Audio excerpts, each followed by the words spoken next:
हम्म। Good morning दोस्तों, आप कैसे हैं? आप सभी लोग अच्छे होंगे। उम्मीद करते हैं कि आप सभी लोग अच्छे हों। मैं कुमार सरमन, जैसा कि आप सभी लोग जानते हैं, तो आज हम लोग अपनी पहली क्लास की शुरुआत करने जा रहे हैं, इंडियन इकोनॉमी। और ये जो है कि बीपीएससी के लिए होगा। हमने जैसा कि पिछली क्लास में बता रखा है कि ये हम लोग बीपीएससी के लिए हम लोग टारगेट जो है कि कर रहे हैं, प्रीलिम एग्जाम के लिए। ये एक तरीके का टारगेट बैच है, और ये टारगेट बैच में हम लोग लेकर के चलेंगे, क्योंकि अभी तो नोटिफिकेशन आया नहीं है, लेकिन जब आ जाएगा तो हमारे पास एक लिमिटेड टाइम मिलेगा, कम समय मिलेगा। तो उम्मीद करते हैं कि उस कम समय में अगर इकोनॉमिक्स से 4 या 5 क्वेश्चंस करता है तो उम्मीद करेंगे कि आप सारे क्वेश्चंस को कर ले जाएं अच्छे तरीके से। तो चलिए, हम लोग आज बहुत सारे चीज़ों पे हम लोग बात करेंगे। देखिए, मुख्य रूप से अगर हम देखते हैं, मुख्य रूप से तो पहली जो क्लास हमारी होती है फर्स्ट क्लास, जिसमें इंट्रोडक्शन की क्लास होती है। पहली क्लास जो होती है वो इंट्रो, क्योंकि इंट्रो पे भी कई बार जो है कि क्वेश्चन पूछा जाता है, और चूंकि इसमें बेसिक फैक्चुअल भी इंफॉर्मेशन होती है। नाउ सेकंड पॉइंट में हम लोग बात करते हैं, जिसमें हम लोग देखते हैं बेसिक चीज़ें बैंक्स की। तो यहाँ पे हम लोग बैंक का भी क्लास देखेंगे। यहाँ से कई बार ऐसे फैक्चुअल इंफॉर्मेशन की बात करता है जहाँ पे कहेगा कि कौन सा बैंक किस ईयर में इस्टाब्लिश किया गया, मिलान करो। तो इस प्रकार से भी क्वेश्चन देखे गए हैं। तीसरे चैप्टर पे हम लोग मुख्य रूप से बात करेंगे, जिसमें हम लोग नेशनल इनकम की बात करते हैं। तो नेशनल इनकम, राष्ट्रीय आय, आप सभी लोग जानते हैं कि मोस्ट इम्पॉर्टेंट इकोनॉमी का एक पार्ट माना जाता है, जिसे हम लोग जानते हैं राष्ट्रीय आय। और ये राष्ट्रीय आय से भी एक दो क्वेश्चंस बनने की पूरी उम्मीद रहती है।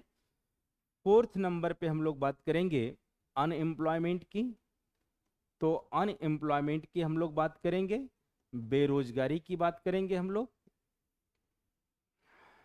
और फिफ्थ नंबर पे, चूंकि अभी फरवरी आया नहीं है, तो फरवरी में जब आएगा तो इसका हम लोग करंट अपडेट देखेंगे, लेकिन पिछले वर्ष का जो करंट रहा है बजट में, वो हम लोग देखने की बात करेंगे। तो इसमें जब भी मैं बजट पढ़ाऊंगा तो उम्मीद करता हूं कि इसमें बिहार का भी बजट मैं शामिल कर दूं, ताकि आप लोगों को कोई समस्या ना हो। तो यहाँ पर हम लोग बजट पूरा देखेंगे, खासकर इंडियन बजट। तो इंडियन बजट में हम लोग देखेंगे इसके सारे ट्रेडिशनल पार्ट को, जहाँ से क्वेश्चन कर लिया जाता है फिफ्थ नंबर पॉइंट में। सिक्स नंबर पॉइंट में देखेंगे तो एक चैप्टर हमने पढ़ाया था इन्फ्लेशन, जिससे हम लोग मुद्रास्फीति बोलते हैं। और आपको मैं बता दूं ये बात कि मुद्रास्फीति में मैंने, आप मेरी पिछली वीडियो देख लीजिएगा लास्ट क्लास की, इसमें मैंने हेडलाइन हेडलाइन हेडलाइन इन्फ्लेशन की हमने बात किया था। तो हेडलाइन इन्फ्लेशन से यूके मतलब उत्तराखंड में एग्जाम हुआ था, इसमें से हेडलाइन इन्फ्लेशन डायरेक्टली पूछा गया क्वेश्चन है। अभी जो रिसेंटली 14 तारीख को हुआ था पेपर, इसमें हेडलाइन इन्फ्लेशन को लेकर के क्वेश्चन कर चुका है। तो जो कि मैंने 2 3 या 4 5 टर्मोलॉजी को हमने डिस्कशन किया था, उसमें से एक टर्मोलॉजी हेडलाइन इन्फ्लेशन का पूछ लिया। तो 6 नंबर पे ये हम लोग करेंगे।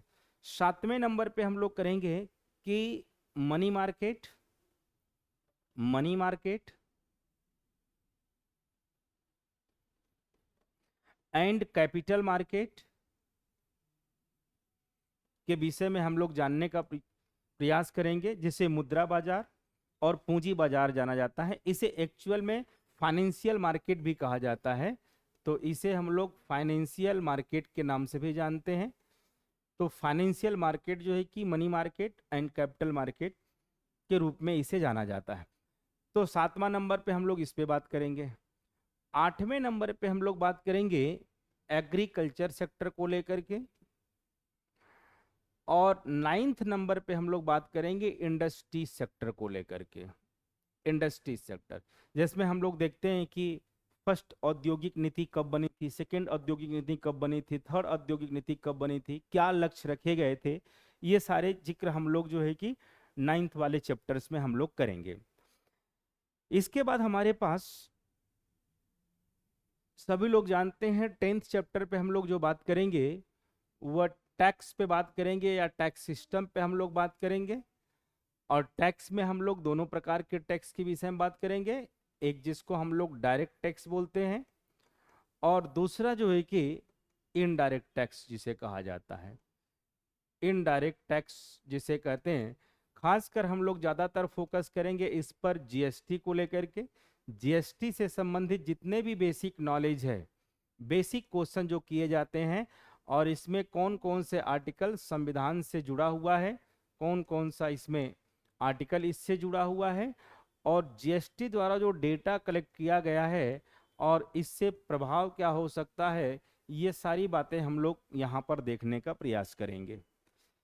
तो हमारे पास मुख्य रूप से अगर हम देखें तो बेसिक इंट्रोडक्शन है, बैंक है, national income, unemployment, money market and capital market, budget है, इन्फ्लेशन है, एग्रीकल्चर है, ये सारे हम लोग देखने का पूरा प्रयास करेंगे। इसके बाद हम लोग कुछ बेसिक चीज़ों पे आएंगे।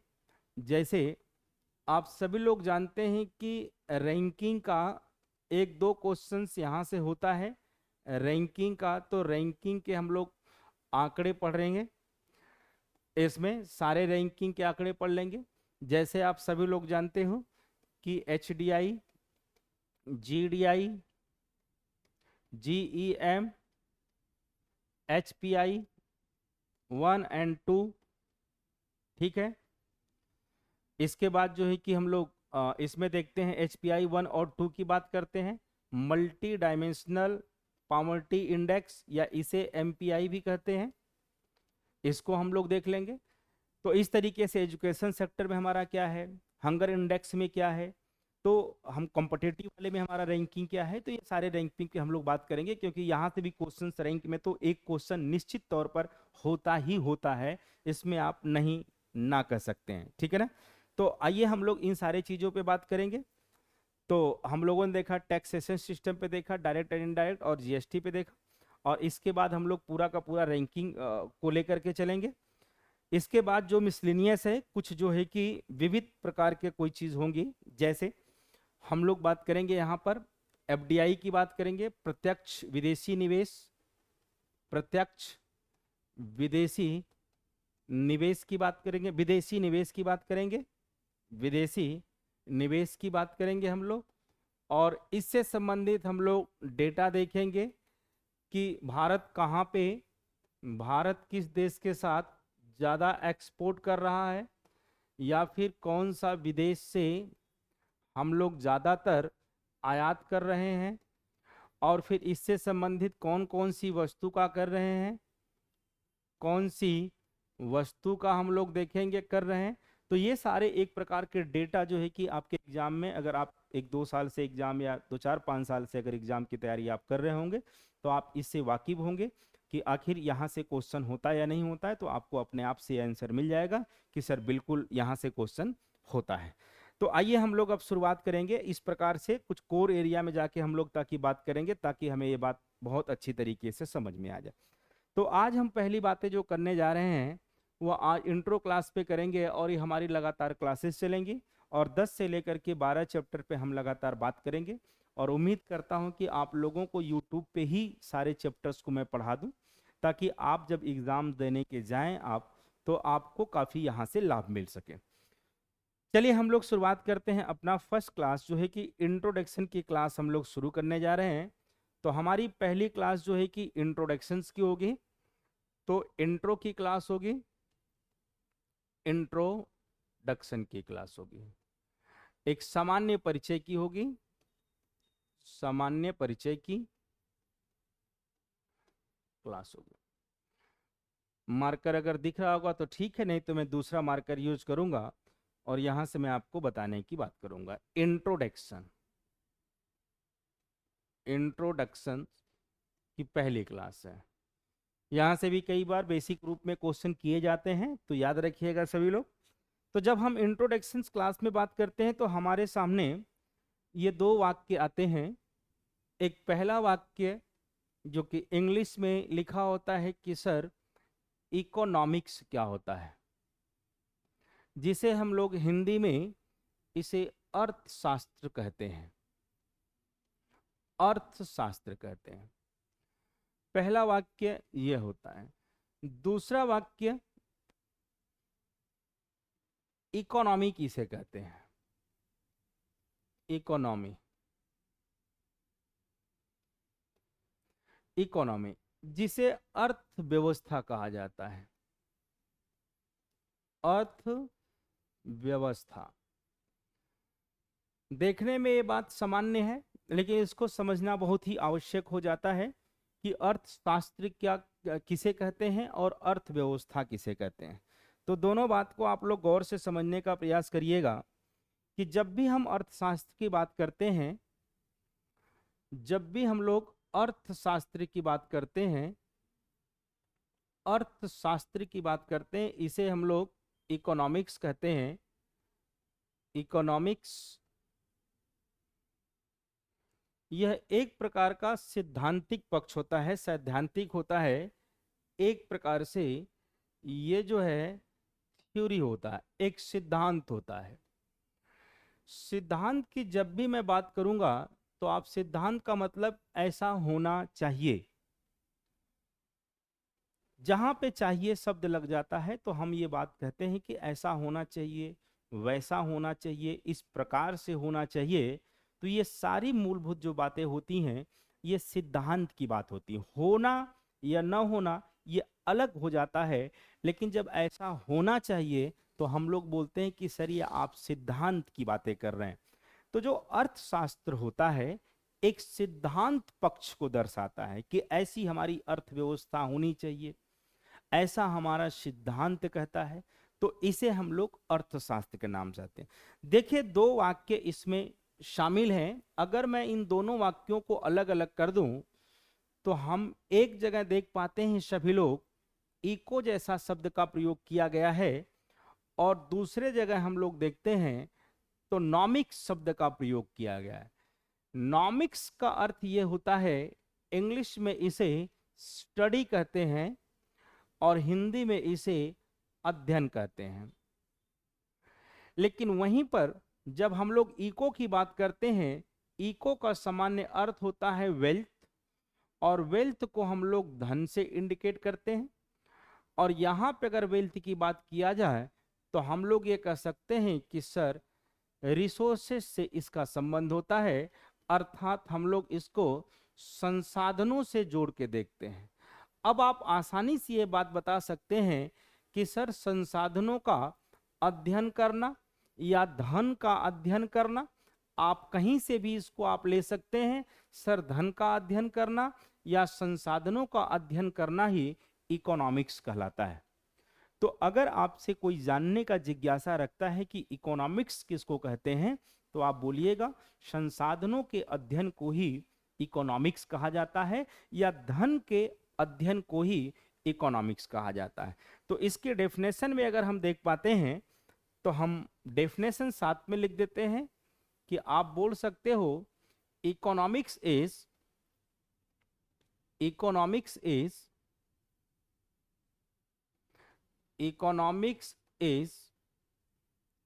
Study of allocation of resources, संसाधनों के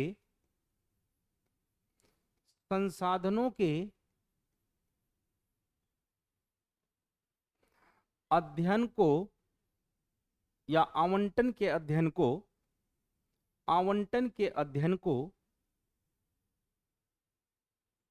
संसाधनों के आवंटन के अध्ययन को अर्थशास्त्र कहा जाता है, अर्थशास्त्र कहते हैं। ये आपका एक छोटा सा डेफिनेशन अर्थशास्त्र के विषय में हो गया। आप चाहें तो यहां से भी समझ सकते हैं, आप चाहें तो मेरा पूरा लिखा हुआ यहां से भी आप समझ सकते हो। देखो, एक शब्द मैंने जो लिखा हूं इसमें, यह शब्द अपने आप में एक बहुत बड़ा शब्द है जिसका नाम है आवंटन करना।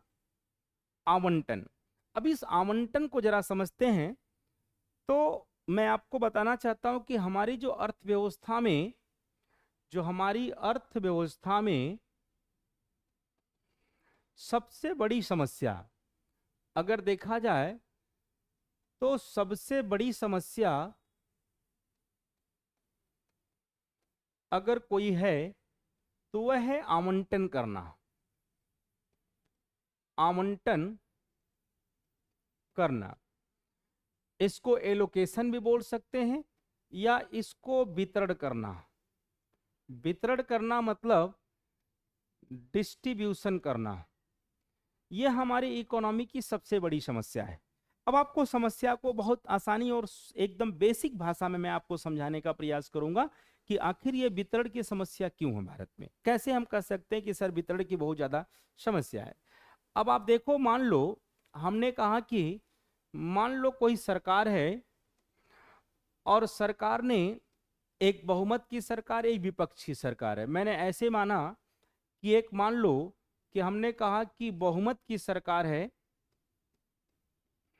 और एक विपक्ष की सरकार है। विपक्ष की सरकार, हमने कहा विपक्ष में लोग बैठे हुए हैं और एक बहुमत में जिसको बहुमत हासिल है। तो हमने कहा कि मान लो सरकार ने क्या कहा कि 500 करोड़ का हम बजट प्रस्तुत करेंगे और इसमें से अधिकतम बजट हम कृषि क्षेत्र पे खर्च करेंगे। विपक्ष ने कहा कि कृषि पे क्यों, आप इसको इंडस्ट्रीज पे भी खर्च कर सकते हैं।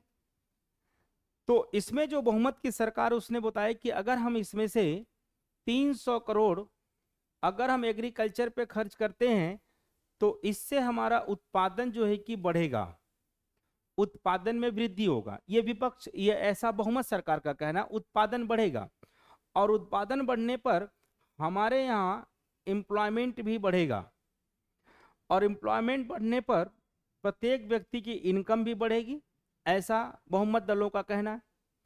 और प्रत्येक व्यक्ति की जब डिमांड बढ़े, इनकम बढ़ेगी तो इसकी डिमांड भी बढ़ेगी और डिमांड बढ़ेगी तो ये मांग ज्यादा करेगा और इन्फ्लेशन होगा। और जब इन्फ्लेशन होगा तो कलेक्शन ऑफ गवर्नमेंट का ये भी बढ़ेगा, टैक्स का कलेक्शन। और जब टैक्स का कलेक्शन बढ़ेगा तो सरकार क्या करेगी, डेवलपमेंट करेगी। तो इसने अपना एक पक्ष रखा कि हम 300 करोड़ इसलिए खर्च करना चाहते हैं ताकि सरकार का कलेक्शन, टैक्स का कलेक्शन बढ़े और उसके साथ साथ आर्थिक गतिविधियां जितनी भी भारत में है वो सारे के सारे आर्थिक गतिविधियों में वृद्धि हो। इसके कारण से 300 करोड़ रुपया एग्रीकल्चर पे हम खर्च करेंगे। अंततः हम देख रहे हैं कि लक्ष्य क्या रखा गया है, विकास का होगा।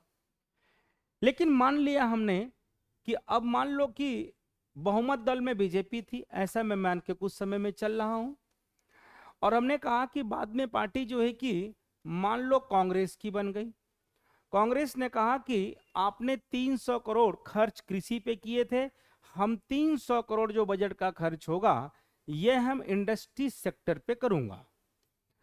अब आप देखिए, तो लोगों ने पूछा भाई इंडस्ट्री सेक्टर पे क्यों, तो इन्होंने कहा कि उत्पादन बढ़ेगा, उत्पादन बढ़ने से आपने देखा होगा कि एम्प्लॉयमेंट बढ़ेगा, बाजार में एम्प्लॉयमेंट बढ़ने से पर कैपिटा इनकम बढ़ेगा और पर कैपिटा इनकम बढ़ने से स्वाभाविक बात है कि इन्फ्लेशन बढ़ेगा और इन्फ्लेशन बढ़ने से टैक्स कलेक्शन ऑफ गवर्नमेंट का अच्छा होगा, जिससे सरकार फिर क्या करेगी, डेवलपमेंट करेगी। देखिए, अब दोनों बातें आप समझने का प्रयास करिए।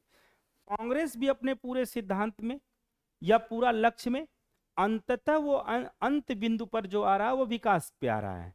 उसी प्रकार से बीजेपी भी इसका अंतिम लक्ष्य क्या हो रहा है, विकास का। देखो, लक्ष्य दोनों का समान है लेकिन वितरण में समस्या है। कोई कहता है कि इंडस्ट्रीज पे खर्च करो, कोई कहता है कि एग्रीकल्चर पे खर्च करो, लेकिन दोनों का जो मोटिव होता है वो क्या होता है, एक ही है, एक समान है। तो यहां पे जो समस्या उत्पन्न हो रही है वो वितरण को लेकर के हो रही है कि आखिर संसाधनों का वितरण कैसे किया जाए ताकि प्रत्येक व्यक्ति तक, जो निचले पायदान पर जो व्यक्ति बैठा हुआ है उस तक संसाधन पहुंच सके। और इसको लेकर के भारत में एक बहुत बड़ी समस्या है, वो समस्या वितरण की समस्या मानी जाती है। आई होप कि आप सभी लोग इतनी बातें आप समझ गए होंगे कि जो अर्थव्यवस्था में सबसे बड़ी अगर कोई समस्या है तो वह है वितरण की समस्या, डिस्ट्रीब्यूशन की, कि संसाधनों का डिस्ट्रीब्यूशन कैसे किया जा सके। आइए हम लोग आगे चलने का प्रयास करते हैं। उम्मीद करता हूं कि आप लोगों को मैं बहुत आराम से क्लास को पढ़ा रहा हूं, ताकि आप सभी लोगों को यह समझ में आनी चाहिए। देखिए, मैं एक बात कहता हूं कि अभी हमने बात किया था सर, इकोनॉमिक्स पे हमने बात किया था, और इकोनॉमिक्स में देखा था हमने संसाधनों का आवंटन, संसाधनों का आवंटन, कि इसी के अध्ययन को, इसी के अध्ययन को मतलब स्टडी को ही हम सभी लोग अर्थशास्त्र कहते हैं। चलिए, ये बात तो यहां तक क्लियर है। लेकिन आप यहां पे देखने का थोड़ा सा प्रयास करें। ये जो वाक्य लिखा गया है, आप यहां से थोड़ा सा प्रयास करें सभी लोग। देखिए, आप सभी लोग जानते हैं total population of, total population of the world, अगर मैं इंडिया के कॉन्टेक्स्ट में बात करता हूं तो ये टोटल पॉपुलेशन 18% से प्लस पूरी की पूरी पॉपुलेशन है भारत की। लेकिन वहीं पे मैं बात करता हूं कि भारत में जो वाटर है, पानी पीने योग्य है, पानी है, ये टोटली जो है कि 4% ऑफ द वर्ल्ड है, ऑफ द वर्ल्ड।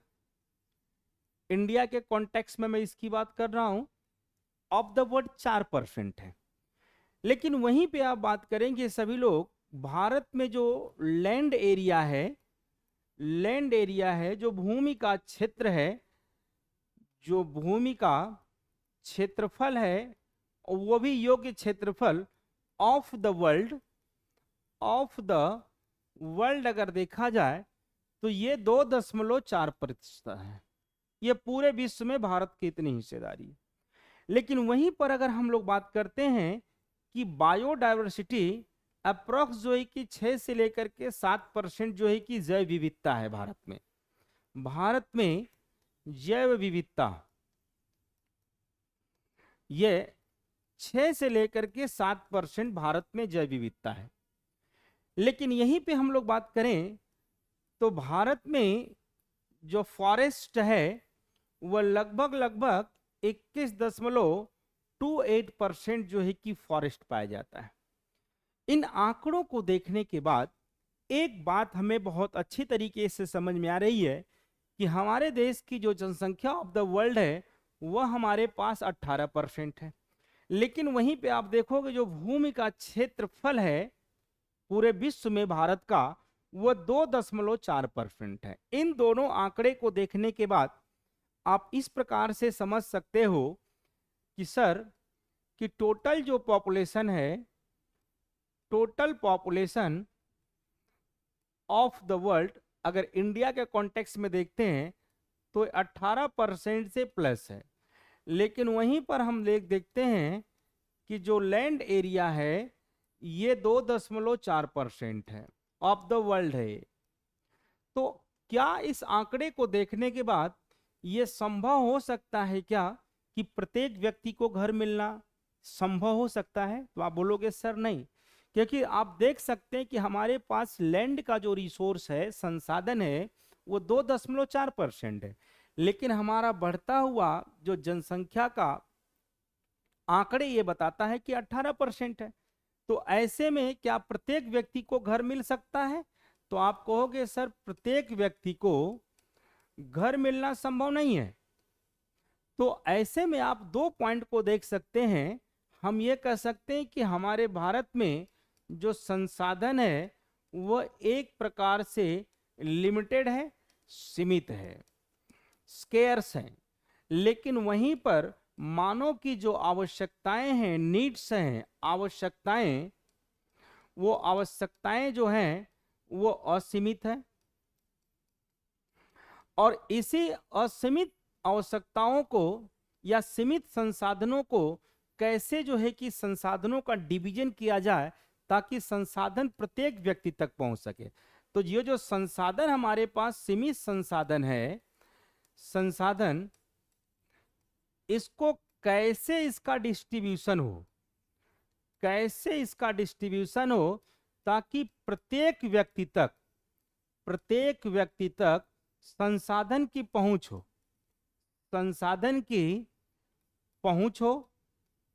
और यही संसाधन की कैसे पहुंच हो, यही हमें सिखाता है, इसी का नाम जिसको हम लोग बोलते हैं सर इकोनॉमिक्स होता है। अर्थात अर्थशास्त्र हमें ये बताता है, अर्थशास्त्र हमें ये बताता है कि संसाधनों का डिवीजन कैसे करना है। तो अब मेरी बातों को बहुत अच्छे तरीके से आप समझ गए होंगे कि संसाधन जो है कि भारत में एक लिमिटेड है, और ह्यूमन की जो नीड है, मानव की जो आवश्यकताएं हैं वो असीमित है, अनलिमिटेड है। तो अनलिमिटेड जो इनकी आवश्यकताएं हैं, तो सीमित संसाधनों को किस प्रकार से डिवीजन किया जाए ताकि प्रत्येक व्यक्ति तक संसाधन पहुंच सके, और यही हमें कौन सिखाता है, तो हम सामान्य रूप से कह सकते हैं कि सर अर्थशास्त्र सिखाता है। आइए मैं इसके डेफिनेशन में आपको मैं यहाँ पे दिखा देता हूं कि अर्थशास्त्र क्या है।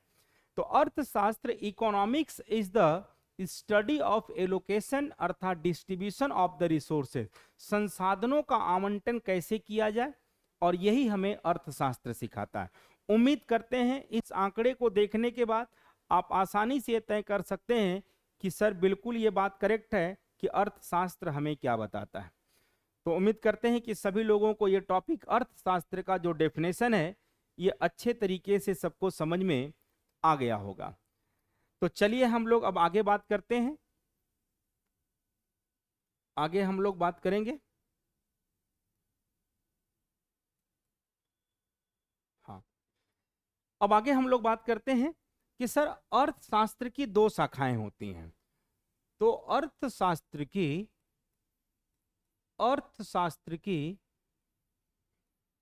दो शाखाएं होती हैं। अर्थशास्त्र की दो ब्रांच होती हैं। There are two branches of economics. First is, जिसे माइक्रो इकोनॉमिक के नाम से जाना जाता है। First is micro economics, second is macro economy.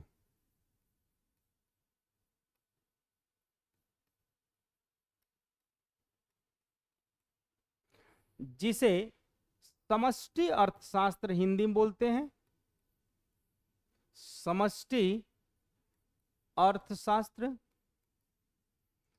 और इसे व्यष्टि अर्थशास्त्र के नाम से जानते हैं, व्यष्टि अर्थशास्त्र के नाम से जानते हैं। तो आप यहां पे समझने का सभी लोग प्रयास करें कि आखिर व्यष्टि क्या है और समष्टि क्या है। तो यहां से अगर हम देख पाते हैं तो आप इसको देखने का प्रयास करें। देखिए, माइक्रो का मतलब होता है सूक्ष्म, इसका मतलब होता है सूक्ष्म, या दूसरी भाषा में इसे यूनिट या इकाई भी आप कह सकते हैं।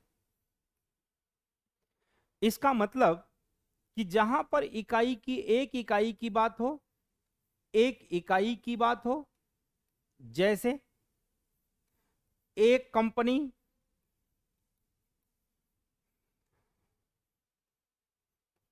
एक उद्योग,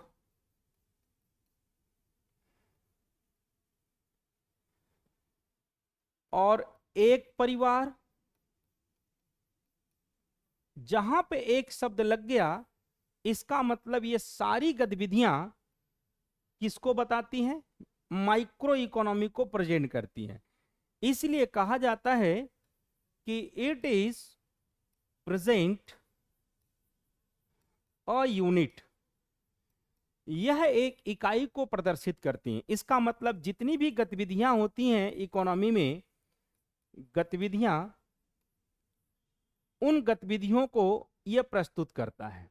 अर्थात वो एक गतिविधियों को प्रस्तुत करता है। अर्थात जहां पे एक यूनिट की बात होती है उसे हम लोग माइक्रो इकोनॉमिक कहा जाता है।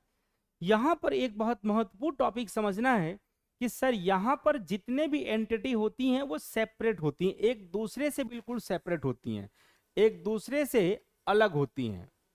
अलग।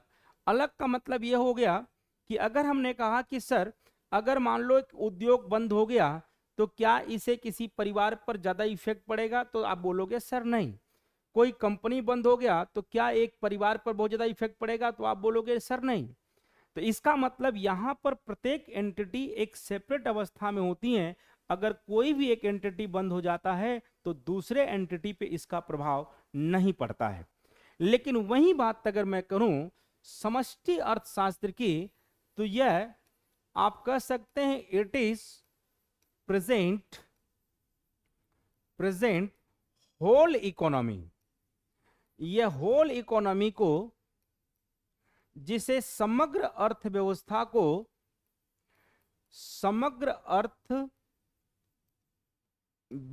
को प्रस्तुत करता है।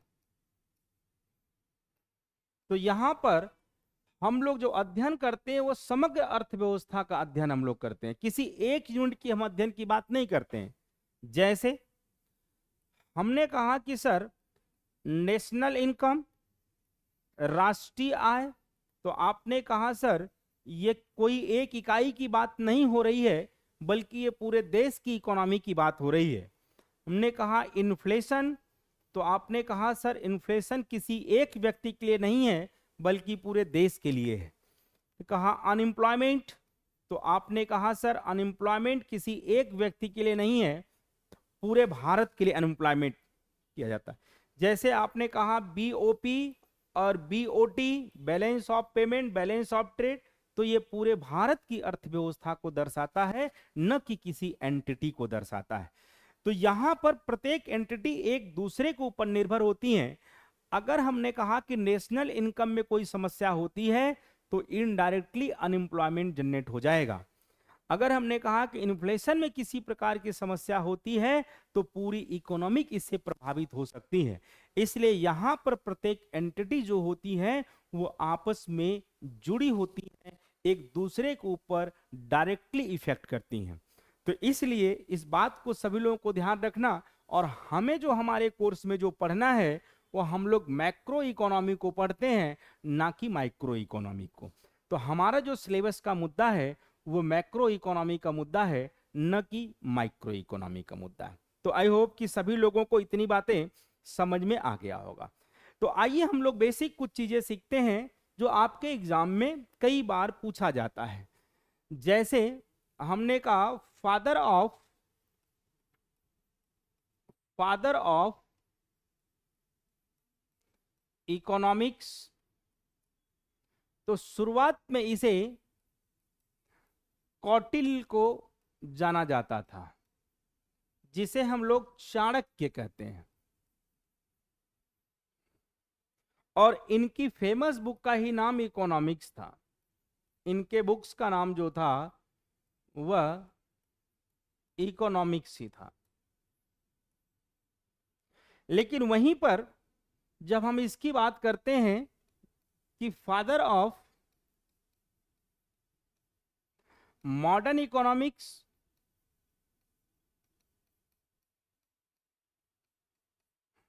तो जब भी मॉडर्न शब्द का प्रयोग हो जाए इसका मतलब इसे एडम स्मिथ के नाम से जाना जाता है।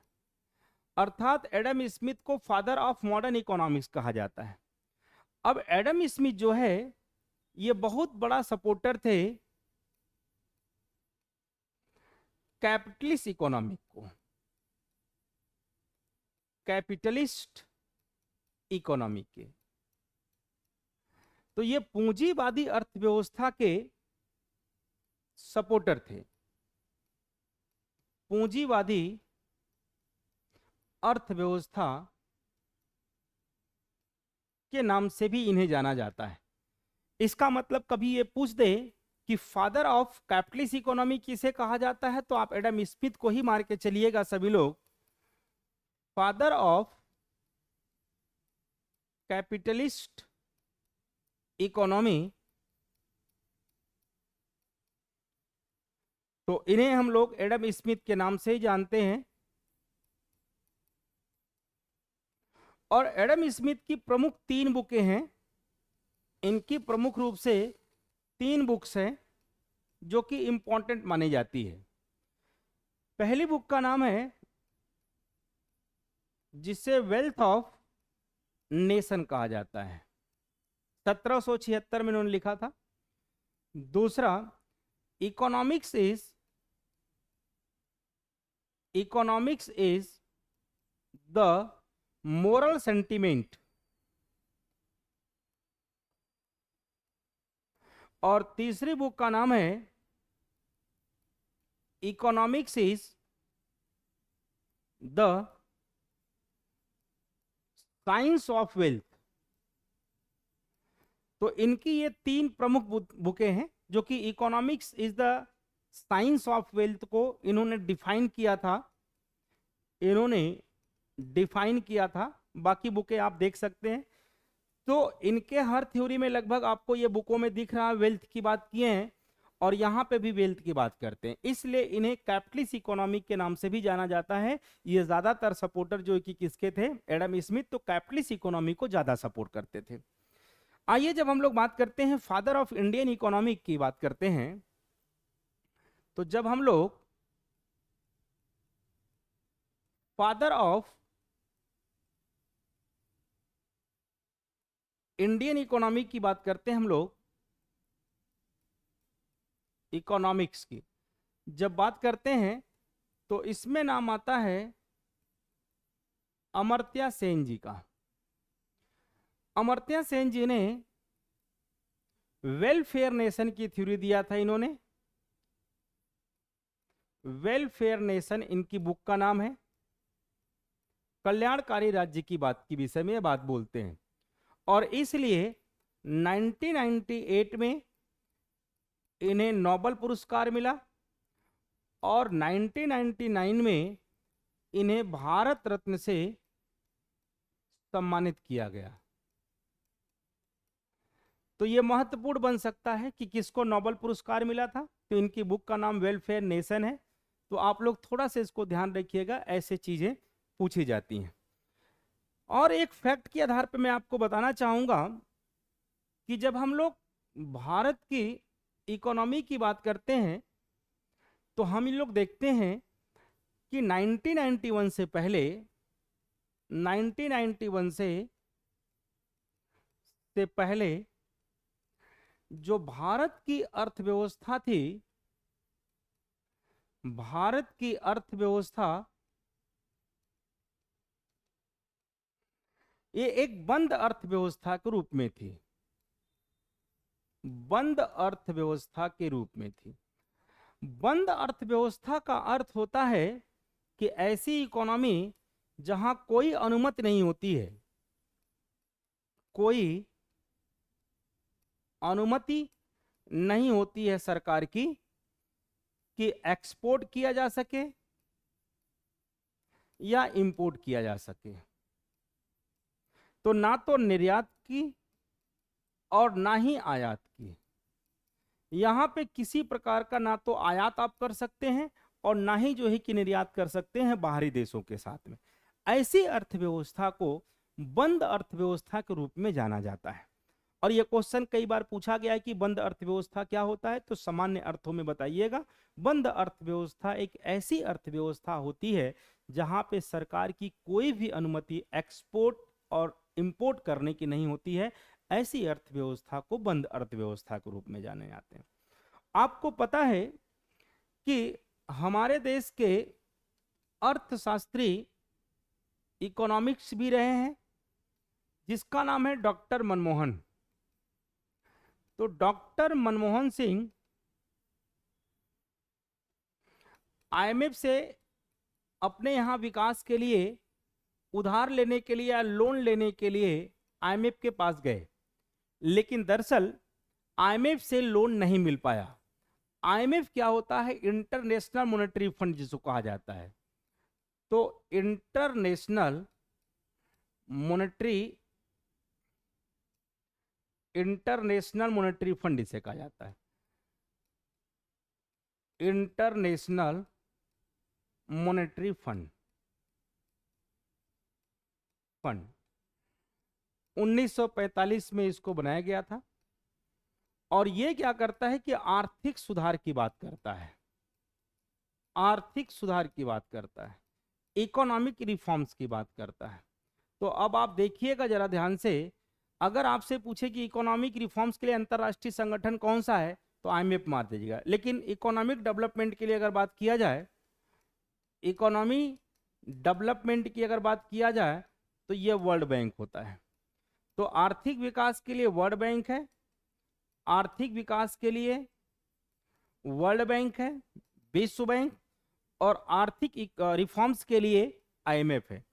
तो किसी भी प्रकार से डॉक्टर मनमोहन सिंह को लोन नहीं मिल पाया। तो आईएमएफ ने कहा कि भैया आप आर्थिक अपनी इकोनॉमी को एक सुधार लाओ, या अपनी इकोनॉमिक में आप सुधार करो। तो डॉक्टर मनमोहन सिंह ने 1991 में इकोनॉमिक रिफॉर्म्स का पालन करते हैं। तो यहां पर अपनी इकोनॉमी का क्या करते हैं, रिफॉर्म्स करते हैं। रिफॉर्म्स करने में इन्होंने 3 मॉडल को अपनाते हैं, 3 मॉडल, जिसे एल और पी और जी मॉडल कहा जाता है। लिबरलाइजेशन का मतलब होता है उदारीकरण, और इसे निजीकरण, और इसे वैश्वीकरण। तो ये 3 मॉडल को डॉक्टर मनमोहन सिंह अपनाते हैं, और इसे ही, इस मॉडल को ओपन इकोनॉमिक के नाम से जानते हैं, ओपन इकोनॉमिक के नाम से जानते हैं। इसलिए 24 जुलाई 1991 को भारत को गोल्डन डे नोटिफाइड कर दिया गया था। नोटिफाइड का मतलब होता है सुनहरा दिन, भारत का सुनहरा दिन, सुनहरा दिन घोषित कर दिया गया था। इसलिए कई बार इस प्रकार से क्वेश्चन किया जाता है कि भारत का सुनहरा दिन कब मनाया जाता है, तो आप ये आसानी से बता सकते हैं कि 24 जुलाई 1991, क्योंकि 1991 में डॉक्टर मनमोहन सिंह ने आईएमएफ के द्वारा दिया गया गाइडलाइन, जिसको इकोनॉमिक रिफॉर्म्स कहते हैं, वो रिफॉर्म्स हमारे देश की अर्थव्यवस्था में लागू करते हैं, जिसमें 3 मॉडल को अपनाया जाता है। एक एलपीजी मॉडल के नाम से जाना जाता है। लिबरलाइजेशन का सामान्य अर्थ होता है कि अपने नियमों और कानूनों में क्या करना, उसको लचीला बनाना, ज्यादा हार्ड नहीं बनाना। निजीकरण का मतलब यह होता है कि प्राइवेट सेक्टर का इन्वॉल्वमेंट कराना इसमें। वैश्वीकरण का मतलब यह होता है कि विश्व के अर्थव्यवस्था के साथ में अपनी इकोनॉमी को जोड़ना। तो ये तीनों मॉडल को अपनाया गया, इसीलिए 24 जुलाई 1991 को हम लोग गोल्डन डे नोटिफाइड किया भारत को, भारत का ये सुनहरा दिन माना जाता है। तो ये आपसे क्वेश्चन पूछा जा सकता है कि किसकी देन है, तो डॉक्टर मनमोहन उसमें वित्त मंत्री थे, उन्होंने आर्थिक सुधार अपनी अर्थव्यवस्था में, अर्थात भारत की अर्थव्यवस्था में इन्होंने आर्थिक सुधार किया। तो चलिए हम लोग यहाँ पर पूरी की पूरी बात सीख लिए कि आखिर इकोनॉमिक्स क्या है। अब हम लोग आते हैं इकोनॉमी, अब हम लोग आते हैं अगले चैप्टर पे कि अर्थव्यवस्था क्या होता है। तो यहां पे ध्यान से सुनिएगा कि अर्थव्यवस्था, अब हम लोग इकोनॉमी की बात करने जा रहे हैं। इकोनॉमी, देखिए इकोनॉमी, ये जो शब्द लिखा है अपने आप में एक अपूर्ण शब्द होता है, ये अपूर्ण शब्द है, ये पूर्ण शब्द नहीं है जब तक इसे किसी देश के साथ न जोड़ा जाए, साथ न जोड़ दिया जाए। अर्थात जब तक आप इसे किसी देश के साथ इस शब्द का प्रयोग नहीं करोगे, तब तक यह शब्द अपने आप में अपूर्ण माना जाता है। अब भाई इकोनॉमिक अर्थव्यवस्था, तो किसकी अर्थव्यवस्था, जब तक किसी देश का आप नाम नहीं जोड़ेंगे। तो जैसे हमने कहा कि यह अर्थव्यवस्था लिखा गया है, अर्थव्यवस्था, और यहां पर लिख दूं भारतीय, तो आप ये कहोगे कि सर भारतीय की बात हो रही है, भारतीय अर्थव्यवस्था की बात हो रही है। जैसे मैं लिख दिया चाइना, अब चाइना की अर्थव्यवस्था। अब जैसे मैं लिख दिया कि अमेरिका, तो अमेरिका की अर्थव्यवस्था। अब ये जब नाम जुड़ जाता है तो एक तरीके से ये पूर्ण शब्द बन जाता है, पूर्ण शब्द बन जाता है।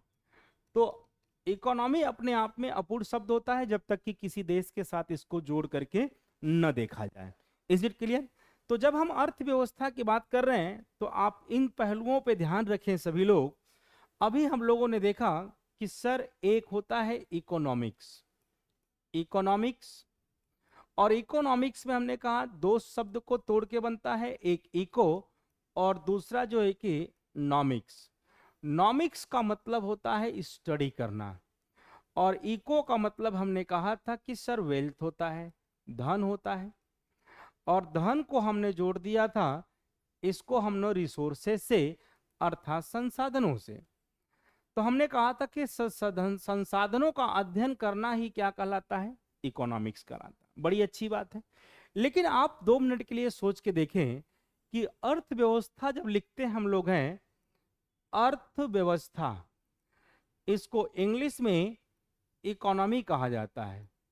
तो इकोनॉमी भी दो शब्दों से मिलकर बना हुआ है, एक शब्द इको और दूसरा शब्द नॉमी। अब ये भी दो शब्दों से मिलकर बना हुआ, इको एंड नॉमी। ये नॉमी, नॉमी का मतलब होता है अरेंजमेंट करना, अरेंजमेंट का मतलब होता है व्यवस्था, व्यवस्था करना। और इको का मतलब वही होता है कि जो इकोनॉमिक्स में हमने सीखा था, इसका मतलब इसको भी हम लोग वेल्थ कहेंगे, धन कहेंगे, या इसको हम लोग संसाधनों से देख लेते हैं। तो अब हम लोग देख पाते हैं संसाधनों की व्यवस्था करना। लेकिन एक बहुत इंपॉर्टेंट पॉइंट है, व्यवस्था कैसे करेंगे। अगर मान लो आपसे कोई कहता है कि सर संसाधनों की व्यवस्था करना है, तो क्या आप ऐसा संभव हो सकता है कि संसाधनों की व्यवस्था आप बिना अध्ययन किए हुए कर सकते हैं? तो इम्पॉसिबल है। तो संसाधनों का जब भी व्यवस्था करना पड़ेगा तो सबसे पहले इस बात का ध्यान रखना पड़ेगा कि संसाधनों का अध्ययन बहुत ही जरूरी होता है। इसलिए इकोनॉमिक्स में अगर आप देखोगे तो इकोनॉमिक्स और इकोनॉमी ये दोनों एक में ही, एक अर्थों में ही समाहित होते हैं। अर्थात जब तक हम इकोनॉमिक्स या नॉमिक्स नहीं करेंगे तब तक हम लोग नॉमी नहीं बना सकते। जब हम लोग नॉमिक्स करेंगे तभी नॉमी में जाकर के परिवर्तन होगा। इसीलिए कहा जाता है इसके डेफिनेशन में, व्हेन स्टार्टेड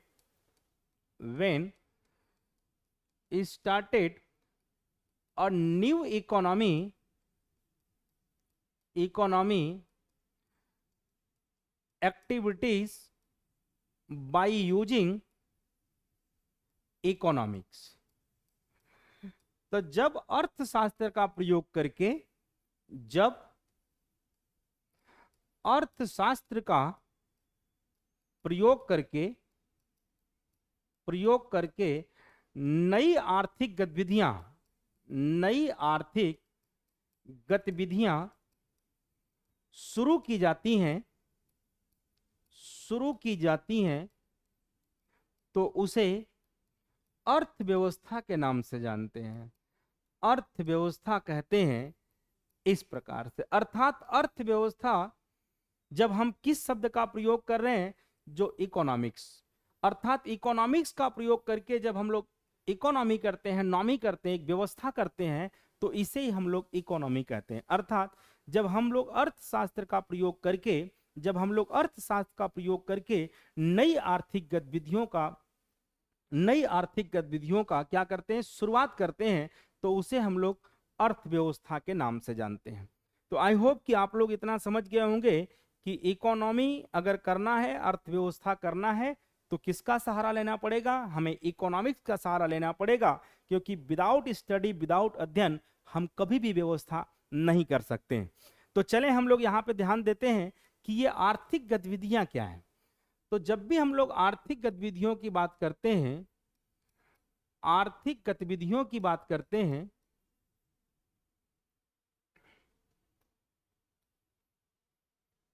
ऊपर आप लोगों को दिख नहीं रहा होगा, तो आर्थिक गतिविधियों की बात करते हैं जब हम लोग हैं, तो इसमें प्रमुख रूप से कुछ सेक्टर को शामिल किया गया है, कुछ क्षेत्र को शामिल किया गया है जो अर्थव्यवस्था में बहुत ज्यादा अपनी भागीदारी निभाता है। जैसे हम सभी लोग जानते हैं कि सर पहला सेक्टर जिसे हम लोग प्राइमरी सेक्टर के नाम से जानते हैं, दूसरा सेक्टर जिसे हम लोग सेकेंडरी सेक्टर के नाम से जानते हैं। तीसरा सेक्टर जिसे हम लोग टर्सरी सेक्टर के नाम से जानते हैं। और अभी आपने देखा होगा 2019 के बाद, अर्थात इसको कोविड के बाद दो शब्द का प्रयोग और किया गया, जिसे हम लोग पंचम क्षेत्र और दूसरा चतुर्थ क्षेत्र के नाम से जानते हैं। ये फिफ्थ सेक्टर और ये जो है कि फोर्थ सेक्टर होता है। तो आज के डेट में अगर देखा जाए तो अब भारत सरकार जो है कि नवाचार पर फोकस कर रही है। किस पर फोकस कर रही है? नवाचार पर। तो नवाचार में हम लोगों ने देखा, यहां पे मैं लिख देता हूं, नवाचार इनोवेशन। नवाचार पर फोकस किया जा रहा है। इसमें अब आज के डेट में ग्रीन इकोनॉमी पे बात हो रहा है, ब्लू इकोनॉमी पे बात हो रहा है। इसके बाद आपने देखा होगा गिग इकोनॉमिक पे बात हो रहा है, इंडिगो इकोनॉमिक के विषय में बात हो रहा है। तो इस प्रकार से आज के डेट में नवाचार के रूप में अगर देखा जाता है तो green economy, blue economy, gig economy, indigo economy जैसे शब्द का प्रयोग किया जा रहा। आगे हम लोग सभी को समझेंगे, लेकिन मैं प्रयास करता हूं कि पहले हम लोग ये आर्थिक गतिविधियों में प्राइमरी सेक्टर की हम लोग बात करते हैं। तो जब हम लोग प्राइमरी सेक्टर की बात करते हैं तो यहां पर हम लोग देख पाते हैं कि प्राइमरी सेक्टर, इसे प्राथमिक क्षेत्र कहा जाता है। इसे प्राथमिक क्षेत्र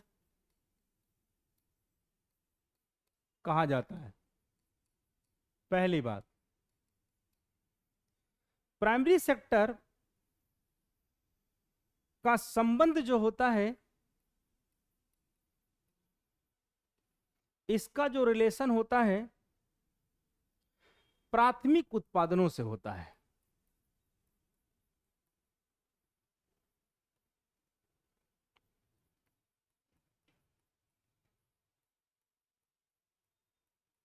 से होता है, अर्थात ये जो डिपेंड होते हैं, आधारित होते हैं, ये नेचुरल रिसोर्सेस पर आधारित होते हैं।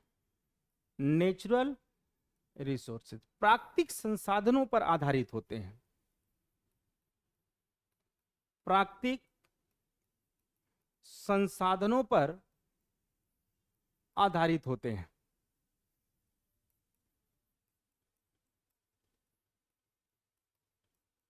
आप सभी लोग नोट डाउन करते चलिएगा, क्योंकि मैं बहुत स्लो क्लास पढ़ा रहा हूं। मैं चाहता हूं कि आप सभी लोग इसको नोट करते चलें, इसीलिए मैं हर वाक्य को लिखने का प्रयास कर रहा हूं। तो ये जो है कि प्राथमिक संबंध इनका जो कि प्राथमिक उत्पादनों से होता है, और ये आधारित जो होते हैं वो नेचुरल रिसोर्सेज पे होते हैं, अर्थात प्राकृतिक संसाधनों पर आधारित होते हैं। तीसरी बात अगर मैं आपसे कहूं कि सर ये जीडीपी में कंट्रीब्यूशन जो देते हैं ये क्षेत्र, या जीडीपी में सकल घरेलू उत्पादन में जो भागीदारी होती है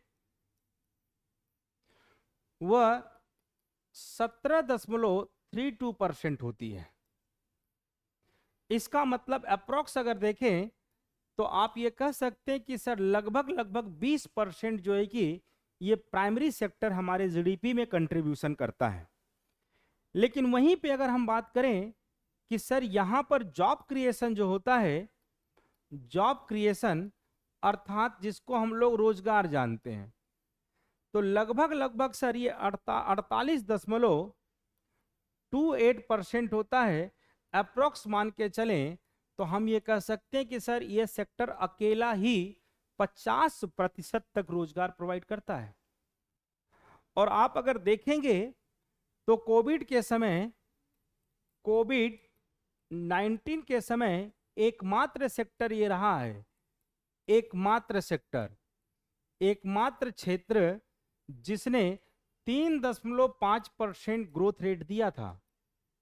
अर्थात आपने देखा होगा कि जब पूरे विश्व में, पूरा विश्व में हम बात करते हैं प्राइमरी सेक्टर, सेकेंडरी और टर्सरी सेक्टर, इतने जितने भी इकोनॉमी के सेक्टर्स होते हैं सब कुछ बंद कर दिए गए थे। इसके बावजूद भी भारत में एग्रीकल्चर सेक्टर ने अप्रॉक्स 3.5% तक अपनी भागीदारी निभाया है कोविड के समय। आपने देखा भी होगा, कई बार न्यूज में भी रहा है कि किसान रात में जाकर के अपने खेतों में कटाई करते थे, इसके बावजूद भी सरकार ने या पुलिस ने लाठी डंडे चार्ज किए, लेकिन कभी भी किसानों ने उत्पादन करना उस समय भी उन्होंने नहीं छोड़ा। उसी की देन है कि 3.5% जो है कि भारत में प्राइमरी सेक्टर का ग्रोथ रेट रहा है। यहां पे अगर हम बात करते हैं तो यहां पर जो वर्कर होते हैं, वर्कर्स, तो वर्कर को रेड कॉलर जॉब कहा जाता है। यहां पे वर्कर को रेड कॉलर जॉब के नाम से जानते हैं, क्योंकि आप सभी लोग जानते हैं कि जो प्राइमरी सेक्टर है ये आधारित होता है नेचुरल रिसोर्सेज पर। इसका संबंध डायरेक्ट जो है कि हमने प्राथमिक उत्पादनों से, अर्थात हम जोड़ देते हैं कि सर कृषि से होता है, एग्रीकल्चर से होता है। तो एग्रीकल्चर पे ही ये निर्भर होते हैं, अर्थात ये आधारित जो है कि नेचुरल रिसोर्सेज पे होते हैं। इनका संबंध जो है कि एग्रीकल्चर से होता है, कृषि से होता है। तो इसमें कई बार एग्जामिनर जो है कि आपसे पूछ सकता है कि कितने या कौन कौन सा क्षेत्र इसमें शामिल किए जाते हैं। तो क्षेत्र की अगर हम बात करें तो आप ये कह सकते हैं कि सर पहला जो है कि कृषि होता है, दूसरा आपने सुना होगा वानिकी होता है, और तीसरा नाम आपने सुना होगा कि सर मुर्गी पालन, मुर्गी पालन। चौथा आपने देखा होगा अंडा पालन। इसके बाद एनिमल्स, एनिमल्स हस्बेंड्री का नाम आपने सुना होगा सर पशुपालन, पशुपालन। और इसके बाद आपने देखा होगा सर खनन, या इसको उत्खनन बोलते हैं, उत्खनन, इसका मतलब माइनिंग भी इसी में जुड़ जाता है। तो ये जो सारे सेक्टर्स होते हैं ये डायरेक्ट जो है कि रिलेट करते हैं प्राइमरी सेक्टर से, प्राइमरी सेक्टर से। और आपको बता दूं प्राइमरी सेक्टर पूरा का पूरा जो आधारित होता है वह नेचुरल रिसोर्सेज पे होता है, नेचुरल रिसोर्सेज पे। इसलिए यहाँ पे जो काम करते हैं, जो वर्कर हैं, जो काम करने वाले लोग हैं, काम करने वाले जो लोग हैं, इन्हें red collar, red collar job कहा जाता है। इन्हें क्या कहा जाता है? रेड कॉलर जॉब कहा जाता है। आई होप कि इतनी सभी लोगों को बातें समझ में आ गई होगी। अब हम लोग चलते हैं सेकेंडरी सेक्टर पर। चलिए, तो ये हमारा रहा प्राथमिक सेक्टर। अब हम लोग बात करेंगे कि सर सेकेंड में सेकेंडरी सेक्टर की हम लोग जब बात करते हैं, इसको हम लोग हिंदी में द्वितीयक क्षेत्र के नाम से जानते हैं, द्वितीयक क्षेत्र के नाम से जानते हैं। तो इसके प्रमुख पॉइंट आप लोग याद रखिएगा। इसका जो संबंध होता है, इसका जो संबंध होता है वह उद्योगों से होता है, उद्योगों से इसका संबंध होता है। और यह किस पे आधारित होता है? तो यह जो आधारित होता है प्राइमरी सेक्टर पर, प्राइमरी सेक्टर पर, अर्थात प्राथमिक क्षेत्र पर यह आधारित होता है। अब आप सोचो प्राथमिक क्षेत्र पर कैसे आधारित होगा? जैसे मान लो कि आपने गेहूं उत्पादन किया और गेहूं से अगर बिस्किट बनाना है तो बिस्किट बनाने के लिए आप कहाँ ले जाएंगे इसको? आप इंडस्ट्रीज में ले जाएंगे। तो इंडस्ट्रीज में बिस्किट तभी बनेगा जब आप प्राथमिक उत्पादन होगा। अगर प्राथमिक उत्पादन नहीं होगा तो कभी भी यह नहीं बन सकता है। क्लियर हो गया मेरी बात को? अब तीसरी बात करते हैं, इसमें जीडीपी में जो कंट्रीब्यूशन या भागीदारी जो इसकी होती है वह लगभग लगभग 24.48% अप्रॉक्स अगर देखें तो आप ये कह सकते हैं कि सर 25% इसकी भागीदारी होती है। लेकिन वहीं पर अगर हम देखें तो जॉब क्रिएशन जो ये क्षेत्र करता है, जॉब क्रिएशन जो करता है लगभग लगभग 24.2% तक यह जॉब क्रिएशन करता है। अप्रॉक्स आप ये मान सकते हो कि लमसम ये क्राइटेरिया 25% तक आ रही है। तो आप देख सकते हैं ये क्षेत्र। लेकिन अगली बात इसकी हम लोग देखें तो इसमें जो है कि कौन कौन सा क्षेत्र शामिल होते हैं, तो पहला इंडस्ट्रीज, इंडस्ट्रीज उद्योगों को शामिल किया जाता है। नंबर दूसरा कंस्ट्रक्शंस, जिसे निर्माण बोलते हैं। और तीसरा जो है कि मैन्युफैक्चरिंग, मैन्युफैक्चरिंग जिसको विनिर्माण कहा जाता है, विनिर्माण। तो ये तीन क्षेत्र इसमें शामिल होते हैं, जिसको इंडस्ट्रीज, कंस्ट्रक्शंस और मैन्युफैक्चरिंग वाले जो क्षेत्र होते हैं इनको इस क्षेत्र में शामिल किया जाता है। यहां पर अगर देखा जाए तो दो प्रकार के वर्कर आपको देखने को मिलेंगे। टू टाइप्स वर्कर आपको यहां पर देखने को मिलेंगे। वर्कर जो होते हैं वो दो प्रकार के होते हैं। एक ऐसे वर्कर होते हैं जिससे स्किल्ड पर्सन कहा जाता है। स्किल्ड का मतलब ऐसा व्यक्ति जो कुशल हो, और एक होता है अनस्किल्ड। अनस्किल्ड का मतलब होता है अकुशल व्यक्ति, अकुशल व्यक्ति। तो ऐसे रोजगार में या ऐसे क्षेत्र में दो प्रकार के जो है कि वर्कर्स पाए जाते हैं। कुशल व्यक्ति को हमेशा याद रखिएगा, इसे व्हाइट कॉलर जॉब कहा जाता है, व्हाइट कॉलर जॉब कहा जाता है, क्योंकि उनके पास स्किल्ड है, कंप्यूटर बैठेंगे, साइंस एंड टेक्नोलॉजी का प्रयोग करेंगे, आर्टिफिशियल इंटेलिजेंसी में इनका सहभागिता बनेगा, इसलिए इनको कुशल माना गया।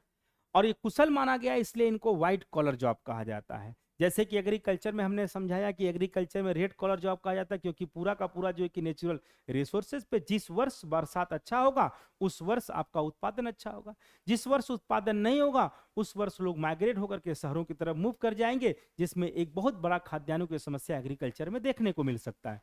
लेकिन यहां पर देखा जाता है तो दो प्रकार के जो है कि पाए जाते हैं। एक स्किल्ड पर्सन जिसमें व्हाइट कॉलर जॉब कहा जाता है, और दूसरा जो कि अनस्किल्ड पर्सन जो अकुशल होता है। अकुशल को जो है कि blue collar, blue collar job के नाम से जानते हैं, इसको ब्लू कॉलर जॉब के नाम से जानते हैं। और इसमें जो है कि कुछ कोर उद्योग मिलते हैं। कोर उद्योग भारत में कुल 8 जो है कि कोर उद्योग होते हैं। और कोर उद्योग क्या होते हैं, जिस पर देश की अर्थव्यवस्था निर्भर करती हो, या जिस पर देश की सभी उद्योग निर्भर होते हों, उसे कोर उद्योग के नाम से जानते हैं। तो भारत में कुल जो है कि कोर उद्योगों की संख्या जो है कि 8 है अभी। और ये कई बार एग्जाम में पूछा गया है कि ऐसे कोर उद्योग जिस पे भारत की पूरी अर्थव्यवस्था निर्भर होती है, वो कोर उद्योग कौन कौन से हो सकते हैं। तो आप सभी लोग जानते हैं कि 8 कोर उद्योग हैं भारत में। एक जो है कि जिसको हम लोग बिजली उद्योग बोलते हैं, और दूसरा जो है कि सीमेंट उद्योग बोलते हैं, तीसरा जो है कि फर्टिलाइजर उद्योग बोलते हैं, चौथा जो है कि कच्चा माल उद्योग बोलते हैं, पांचवा जो है कि नेचुरल गैस उद्योग बोलते हैं इसको, छठा जो है कि रिफाइनरी उद्योग बोला जाता है इसे। इसके बाद आयरन इंडस्ट्रीज, सातवां जो है कि आयरन इंडस्ट्रीज, लोहा उद्योग बोला जाता है। तो 7 उद्योग का हमने नाम लिख दिया और डॉट डॉट करके मैं 8वां आप लोगों को छोड़ता हूं। ये आप लोग मुझे खुद आंसर दीजिएगा कि आखिर 8वां वो उद्योग कौन सा है जिसे कोर उद्योग के नाम से जाना जाता है। क्लियर है ना? कच्चा उद्योग मतलब कच्चा तेल उद्योग के नाम से इसको जानिएगा। तो बिजली उद्योग, सीमेंट उद्योग, फर्टिलाइजर, कच्चा तेल उद्योग, नेचुरल गैस उद्योग, रिफाइनरी और जो है कि आयरन उद्योग। तो ये हमारे पास जो है कि कई उद्योग हो गए। तो हम लोग उम्मीद करते हैं कि यहीं तक पहली क्लास को रखें, नेक्स्ट क्लास इसके बाद हमारी होगी।